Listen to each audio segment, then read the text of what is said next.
In this video, I talk about Rian Johnson and why I think he is the new George Lucas of the Star Wars films. What is up, YouTube? It's Josh. This is the Den of Nerds. Guys, this video came to me when I was talking to a buddy, when I was telling him about Celebration. We were talking about a couple different things, and there was something that Kathleen Kennedy said during the Last Jedi panel that until I repeated it to my friend, I didn't even realize the gravity of what she said and what it could possibly mean. And I want to take you through that, and I'm going to get to that at the end of the video. But first, let me talk about Rian Johnson himself. Now, I am a huge Rian Johnson fan. I love Brick. I love Looper. I think he is a brilliant writer and a brilliant director. That was before I had any interaction with him, any personal interaction whatsoever. When we were all sleeping there the night before the Last Jedi panel, Rian Johnson came out, literally told all the fans he was going to come through line and meet everybody and hang out. And he literally chilled for over 4 hours with everybody in that big, cold, concrete room while we were waiting overnight to go see this panel. He completely understands the responsibility that he has, and he understands what it means to fans because he is such a huge fan himself. So, such a cool thing for this guy to do. Very, very awesome. Then we get into the panel. There were some things that were said. For instance, Mark Hamill describes this really cool story about how when he was reading the script for The Last Jedi, when he was looking over what he would have to do and everything like that, he said that he was really, really scared. Basically, Rian Johnson came out to his house to talk to him about the part. Rian did this with all the main actors and actresses. So he comes out there, and Hamill's basically like, look, I know what this means to people. I know what this is, and I'm terrified. And he said that Rian literally told him, me too. I'm terrified as well. And Mark said, that's the kind of director I can work with. That's the kind of guy you want as your leader for a project like this. And I couldn't agree more. That's a really, really humbling thing to say. Rian's whole demeanor during that panel, as everyone around him is speaking so highly of him in the film that he has done, he was so humble and appreciative, and it was awesome, man. You could just see it written all over this guy. So aware of where he is at as a person and this great opportunity and what he's able to do. And he's just so humbled by the experience. It was really, really cool. He's a great ambassador for the brand and really, really awesome. But here is where I make my case for the fact that I think he's going to be the new George Lucas of Star Wars. When Kathleen Kennedy was talking about Rian Johnson's film, and Rian Johnson himself, she said a couple things that were really, really key. First of all, she talked about how he writes really fierce women leaders and characters. And I think this goes beyond Princess Leia. I think that maybe Laura Dern's character is going to be this way, or possibly Rey as well. But to me, that really felt like a line for Carrie. It really felt like she was talking about Carrie. And like I said in a previous video, if Rian Johnson was able to pull out the performance that I think he was able to pull out of Carrie Fisher before she passed, and obviously he didn't know that, none of us knew that, but if he was able to do that and I get a real awesome Princess Leia performance, that's going to be amazing, and I really, really respect him for being able to do that. As I said before, I didn't really love Carrie in The Force Awakens. I didn't think she was good, and it wasn't the Leia I was looking for. But I think that he righted that wrong in this next movie. Another thing that she said was that she had always been a fan of Rian, but after working with him and seeing what he has been able to do with this film, she said that he has gone from someone she really likes to right up, skyrocketed to the top of her personal charts of directors and storytellers that she's ever worked with in the business. That's basically her saying, I think he's on a George Lucas level, without saying that. I don't think Kathy would ever say that, come right out and say that. But she kind of did by saying that. She also sidebars and says that he writes just as beautifully as he directs, which is a real talent and a real gift. And now I've got to kind of explain why those small lines coupled with the context and the vibes I was getting off of these guys when I was listening to them on the panel, and everything I know from what I've been hearing from my source, and all this ancillary stuff, this vision has formed me into believing that Rian Johnson's going to be the new George Lucas of this film. So let me explain. So Episode 7, essentially one of the big issues that people have with Episode 7 is that it is a rehashing / reboot of the Star Wars franchise. And that's like a completely fair criticism. At the end of the day, I would never tell someone who really argues that they're completely wrong, because they're not. That is the way Episode 7 was billed. That was its job for Disney to, reboot this and introduce it to a new generation. George Lucas himself has said that Star Wars is poetry and it repeats itself. It's very cyclical, like basically all storytelling.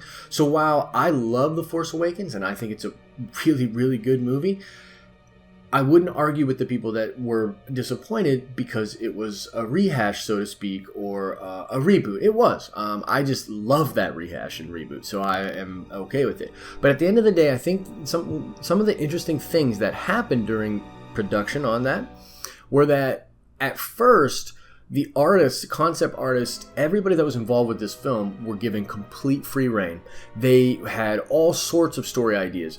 So they were talking about, look at The Art of the Force Awakens, which is a great book. They talk about all of these different concepts and ideas, things that they would just tell the concept artists to go work with, and then they would create a bunch of different versions of it. They'd bring it back. All the producers would get in a room, try to figure out what it meant. And so they basically figured out a story kind of from that. They made a lot of different changes to the script over time. Even the novel, the Force Awakens novel, the reason it has some differences from what you see on the screen is because it is actually based upon a earlier version of the script. The script was kind of constantly being rewritten. JJ even goes in there and does some writing. It was a movie that was more or less made by committee, and it was a movie that they played it safe in a lot of different ways. And I think that one of the interesting things is I know for a fact that they rewrote a lot of The Last Jedi because of how well received the new characters were in The Force Awakens. This is Finn, this is Rey, this is Poe. So there were a lot of moving parts and things that got kind of changed around. So what I am saying is this. The Force Awakens, though technically the start of this trilogy, does not really do much in the way of story for this saga film. It introduces the characters, it introduces the setting. It is a true Act 1 in the playwright sense, and in the film, in the story sense. It is a true Act 1, though it does have conflict and resolution. So Rian Johnson is writing and directing The Last Jedi and writing Episode 9. That is a huge chunk of story responsibility, okay? Disney would not have let him do that unless he was the guy for it. And Kathleen Kennedy would not come out and speak the way that she did about Rian if he didn't nail it and take the story to really interesting places and usher in this new era of legacy characters, of great conflicts, of new ways of interpreting the canon when it comes to these different issues. It's a fascinating bit. And the reason I liken it so much to George Lucas is because although there's a lot of material out there that kind of paints George as this completely put together guy that knew exactly what he was doing with Star Wars, it's not that way. We know that that's not the case. So like Empire and Jedi weren't even really concepts when he made the first movie. Like, he might have had ideas, I'm sure he did, and I'm sure he had journals and all sorts of stuff, but he didn't have it all written out and just know that he was sitting on the good stuff. That is a lie. That is not the way that happened. He made the movie and threw a lot of things together, had to cut things out that didn't work, more or less did a similar thing to what Disney did and J.J. Abrams did with the first Star Wars film. But where his genius really took off was his ability to treat this thing with respect, to get the right kind of people in there to take this film project to the next level. Better production, Kirshner, for both films. He didn't direct either of those last two films. So it is an interesting thing that happened where essentially just by focusing on storytelling and putting the pieces together, George Lucas created and ushered other people into making this thing. And I think that is where I draw the parallel, because Rian Johnson definitely directed this movie. I'm not saying that he didn't. So it would be like if Kirshner did the first one and then George came in and directed the second one. I know it's a weird kind of thing, but essentially what I'm saying is this. He's not going to direct Episode 9, but he essentially crafted it and crafted the future of Star Wars by doing that. And I think even if he doesn't direct a lot of films in the future, I think he's a permanent stay at Lucasfilm. I think he's going to be a permanent facet of their writing of these films as we move forward. Now, there may not be saga films for a while. That was not something that was announced at Celebration. So we don't know. There was that statement that was made that they wanted to wait up to 6 years. I understand that. I get them not wanting to saturate their own market and build up a little bit more of anticipation for the saga films.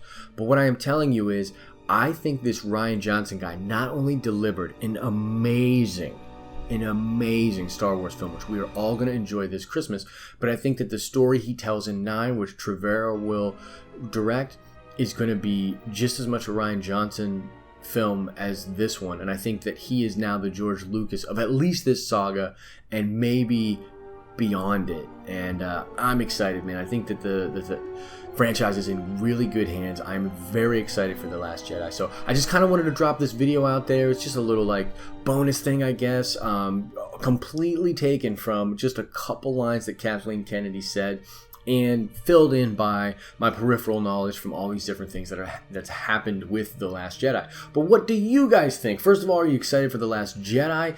Do you think that Episode 9 is going to be just as good? And do you agree with me that they are all going to be connected to a Rian Johnson type narrative? Please let me know your thoughts about this. Really want to talk to you. Love talking Star Wars. So hit me up in the comments section, okay?